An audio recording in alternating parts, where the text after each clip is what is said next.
Nay, maniligaw ko nga pala. Hi tita, ako nga pala si Enzo, ang soon-to-be jowa ni Scarlett. Enzo? Anak, di ba yan yung anak ng mayor?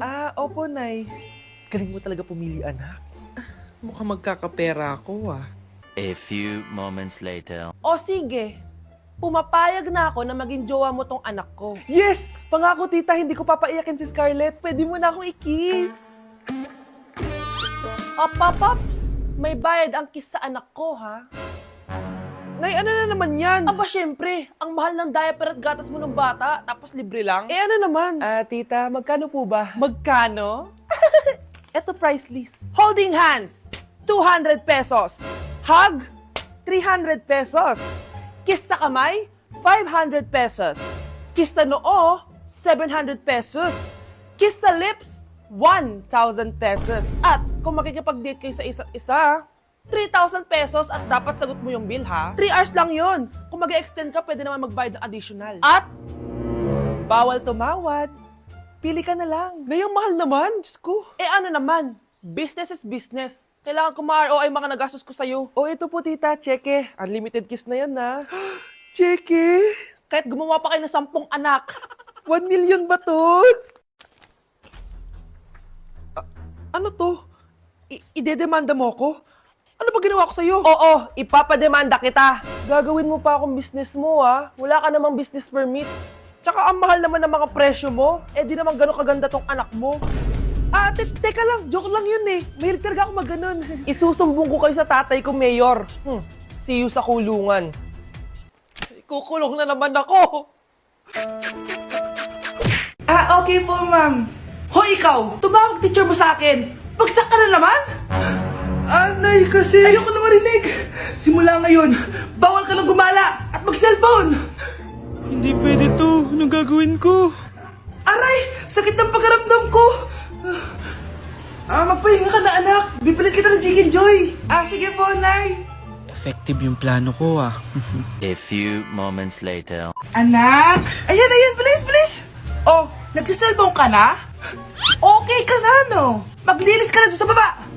Ang sakit! Ang sakit talaga ng pagramdam ko! Aba, teka! Huwag mo ako niloloko, ha? Magbihis ka na! Pupunta tayo sa doktor! Anay! Tara na! Hello, Doc! Ipapacheck up ko po tong anak ko. Sige, pasok kayo! Ano po nangyari sa kanya? Kasi Doc, palaging may masakit sa kanya. Totoo ba to, Doc? O kunwari niya lang para di siya mautusan? Tignan natin. May malalang sakit yung anak mo! Ha? Mamamatay na siya?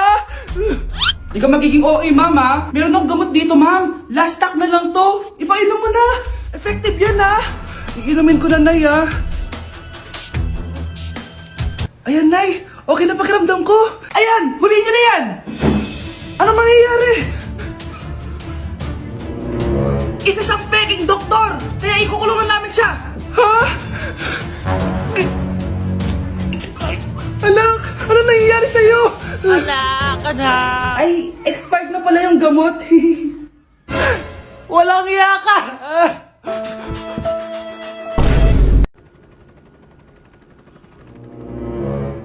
OMG, grabe yung baha, oh.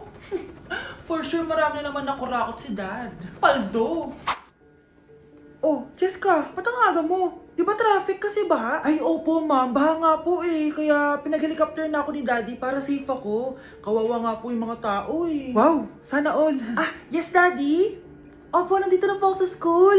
Yung baon kong 1 million ha, send mo na. Ha? 1 million yung baon niya? No! Binasa mo yung Chanel bag ko! Sorry, Jessica. Alam mo ba kung magkano to, ha? 600,000 to! Mas mahal pa to sa bahay nyo! Napakamahal naman yan. Whatever. Papabili na lang ulit ako. Salamat ka, mabait ako. Nahiya naman tong 300 peso na bag ko. Be, tara sa kantin. Nag-crave ako ng siomay tsaka ng kwek-kwek. Tara. Pwede bang sa Wolfgang na lang tayo mag-lunch? Hindi kasi ako sanay sa mumurahing pagkain. Be, anong kala mo sa akin? Anak ng CEO? Ano ba yan? Hindi ba kayo binibigyan ng allowance ng daddy nyo? Ako na nga lang. Hindi ka naman ganyan dati. Okay, class. Si Cheska na ang bago nating treasurer. Ma'am, huwag si Cheska. Kukurakutin niya lang yung class funds natin. Parang tatay niya. Flood control, ayaw. Gastos, gusto. Kaya mayaman si Cheska kasi korap ang pamilya niya. Ang laki ng tax na binabayaran ko. Sa Disney Princess pala natin napupunta lahat. Habang kami, binabaha na dito. Ikaw pa helicopter lang. Wow, napaka-lavish mo naman. Tsaka, pairam muna ako nito Chanel bag mo ah. May ambag din ako dito, no? Hindi kami titigil hanggat walang nakukulong. Deserve niyong magdusa. Ikaw, Miguel, ayaw na kita lumalabas ng bahay. Naiintindihan? Ano? At pwede ba? Huwag ka nasasama dun sa kaibigan mo hampas lupa na yon. Dahil ayaw ko ng ganong klaseng tao ang magiging kaibigan mo. Ma! Para sumasobra ka na ata! Sobra na ako nasasakal sa'yo! Tsaka tumatanda na ako! Anak pa din kita! At nanay mo ko. Kaya sundin mo ang gusto ko. Pero Nay, gusto ko si Scarlett. Parehas kami ng nanay ni Michael. So ibig sabihin nun, magkapatid kami? Sinong kapatid mo, anak? Wala po, Tay. Bakit po? Anak, wala na ako sa trabaho. Tay, pero wag ka mag-alala, anak. Iisip ako ng paraan. Hindi tayo maghihirap. Magtutulungan tayo dito, Tay, ha? Kaya natin to. Salamat, anak. Susan, sure ka ba dito? Last money ko na kasi to, eh. Magtiwala ka lang, Ramon. Para sa anak mo. O, ito na mga pinagawa mo, ha? Magbenta na tayo. Tara na. Sige, tara. Scarlett, ayaw sa'yo ng nanay ko. Ayaw niya akong magipagkaibigan sa'yo. Pero hindi niya ako mapipigilan. Michael, may kailangan din ako sabihin sa'yo. Yung nanay mo, tsaka yung nanay ko. Kailan ka pa natutong hindi sumunod sa akin, Michael, ha? Ma, dahil ba sa babaeng to? Please, tama na! Ayaw mo talaga makinig sa akin? Pwes, ipapadala na kita sa US at doon ka na mag-aaral. Michael! Hi, classmates! Namiss niyo ba ako? Oh, anong meron? Mag-review ka na rin, be. May long quiz daw. Excuse me? Hindi ko kailangan mag-review. Stock knowledge lang. Wow, stock knowledge? Spell mo nga. Watch and learn. Okay, class! Ready na ba kayo sa long quiz? Sana madali lang. Bago tayo magsimula sa exam, isa lang ang rule ko. Bawal mangopya. Are we clear? Opo, Yes ma'am. po. Okay. Okay, let's start. Get one whole sheet of paper. Ma'am, 1 whole po ba? Minus 10 ka na agad. Okay, class. Time's up. Pass your papers. Sana pumasa ako. Nakakalito yung bandang huli. Ano kaya magiging score ko nito? Ikaw, Scarlett. Ako? Feel ko nga bagsak ako eh. Okay, class. Mag-a-announce na ako ng scores, okay? Hello, yun na. Cheska, 12/20. Munti ka lang bumagsak. Miguel, 14/20. Pwede na. At Scarlett, perfect! Wow, paano nagawa ni Scarlett yun? Grabe namang stock knowledge siya. Ma'am, may kodigo siya sa kuko niya, oh. Ha? Totoo ba? Scarlett, patingin ang kuko mo. Kaya pala perfect ka? Dapat bagsak na yan eh. Ang daya. Aba, bakit ako babagsak? Ang number 1 rule lang naman ni ma'am ay bawal mangopya. May sinabi pa siyang bawal maglagay ng sagot sa kuko? Meron ba? Ba't parang kasalanan ko? May point si Scarlett. Pointless. Next time, kilalanin yung mga binabangga niyo, ha? Hindi ka pwede mamatay! Pre, may kalaban sa mid, oh. Habulin nyo! Defend nyo na yan! Bilis! Matatalo tayo nyan eh! Nasagasaan daw ng langgam? May ganun ba? Excited na ako kumain! Hala, magkikiss na sila! Ah! Let's go, guys! Ayan, malapit na! Yes! Manalo! Bakit gano'n siya tumawa? Grabe, ubos agad! Wala na naman! Grabe kayo! Ako bumili tapos kayo kumain! Next time kasi, Nay, bilhin mo na lahat ng crispy patata sa supermarket! Sige po, madam! Anak, boyfriend mo ba yung anak ng kapitbahay natin? Opo, Nay. Ano? Ayoko yun! Makipag-iwalay ka na doon! Bakit naman, Nay? Mahal namin yung isa't isa. Di nga marunong magbayad ng utang yung nanay nun? Oh, ano naman kinalaman namin doon? Basta! Di kayo pwede nun! A few moments later. Babe, pumunta ka na. Tulog na si nanay. Hi, babe!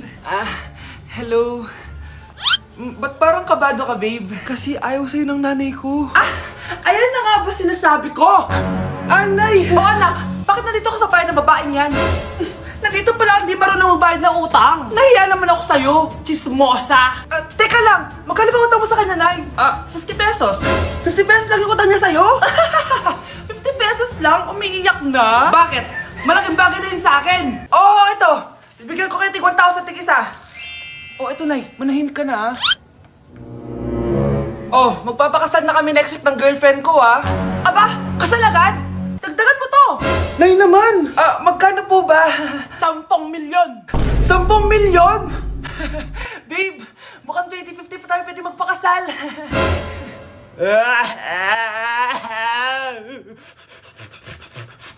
Bes, bakit ka absent kahapon? May pinuntahan kasi ako, Bes. Ano yan? Ba't mo tinatakpan yung bibig mo? Mabaho ba yung hininga mo? Ano kasi? Hala, naka-braces na si Scarlett! Kaya siguro absent siya kahapon. Bes, magkano yung braces mo? Di ba mahal yan? Rich kid ka siguro. 5K lang to, pero naka-promo kasi sila, kaya 3K na lang. Ako na rin nag-change ng rubber kasi kamahal man. Nandito ba si Scarlett? Present po, ma'am. Anong present? Ayusin mo nga magsalita. Sorry ma'am, di po kasi ako makapagsalita na maayos. Masyakit po kasi yung braces ko. Ay wow, kala mo talaga. Anong ginagawa niya? Over naman sa pakita ng brace? Bes, ano yan? Ba't ganyan ka mag-tiktok? Siyempre para makita ng mga friends ko na may braces na ako. Ganon? Tsaka para ma-ROI ko na din to, no? Sige, Bes. Huwag niyo ko ikulong! Hindi ako scammer! Itigil niyo na yan! Hindi si nanay ang scammer. Pero nasa bahay na to, ang totoong scammer. Hoy bata, huwag kang mangialam. Wala ka namang ebidensya. Pero nay, alam ko hindi ko yung scammer. Tara na, sumama ka na sa akin. Mga anak, aayusin ko to ha. Babalik din ako, okay? Kung sino man sa inyo yung totoong scammer, umamin na kayo. Nakulong si nanay, di ba? Ate, walang may gustong makulong si nanay. Tsaka bakit kami lang tatlo sinisisi mo? Eh baka ikaw talaga yung totoong scammer. Imbes na magsisihan tayo, magtulungan na lang tayo para kay nanay. Malalaman ko rin ng totoo. Delivery po. Gabi na, may nagde-deliver pa? Kuya, kaninong parcel yan? Kay Susan po ulit. Ha? Paano nangyari yun? Eh nasa kulungan na si nanay. Aba ma'am, hindi ko po alam. Taga-deliver lang po ako eh. Sige na po. Oh, nasa gitna yung kalaban ha? Hoy, ayusin mo na itong mga damit mo. Ilagay mo muna dyan sa kama. Oh, ayun na! Paano naman ito laman ng parcel na to? Nakakainis, talo na naman. Ano ba? Ba't nandito to? Ito ba yung galing sa scam?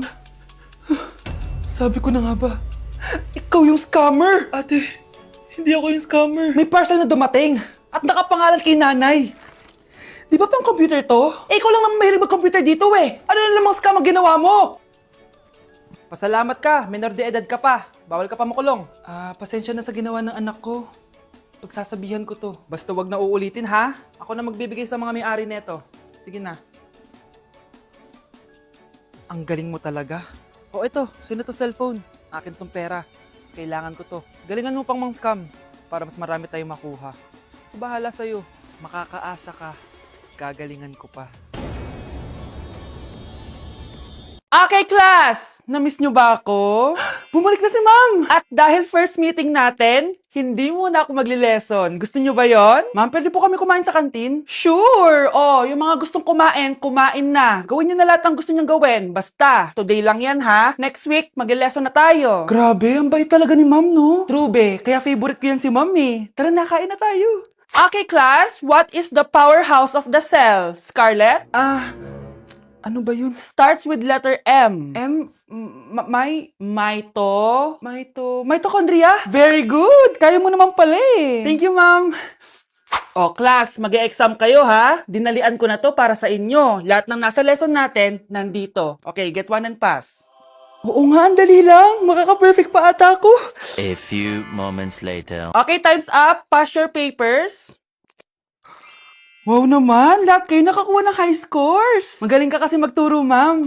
Okay, class, dahil Friday ngayon, gusto ko mag-enjoy kayo sa weekends. Kaya naman, hindi ako magbibigay ng assignment. Yes, thank you, ma'am. Makakagala ako. At isa pa, class, malapit na mga anak si teacher, oh. Magli-leave muna ako ng ilang months. Ha? Habang wala ako, si Ma'am Diana muna ang papalit sa akin. Maging mabait kayo sa kanya, ha?